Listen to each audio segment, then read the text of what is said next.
The National Weather Service in Lincoln has issued a severe thunderstorm warning for Tazewell County, southeastern Peoria County, until 9:15 a.m. At 8:39 a.m., a severe thunderstorm was located over Green Valley, or 9 miles south of Pekin, moving northeast at 70 miles per hour. Expected hazards include 60 miles per hour wind gusts and quarter-size hail. This is a radar-indicated threat.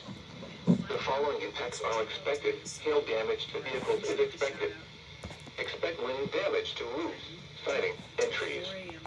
This severe thunderstorm will be near Pekin, Tremont, and South Pekin around 8:45 a.m. East Peoria and Morton around 8:50 a.m. Washington and Bear Creek around 8:55 a.m. This includes the following highways: Interstate 155 between mile markers 16 and 31. Interstate 474 between mile markers 7 and 14. Interstate 74 between mile markers 93 and 109. The following is a summary of watches.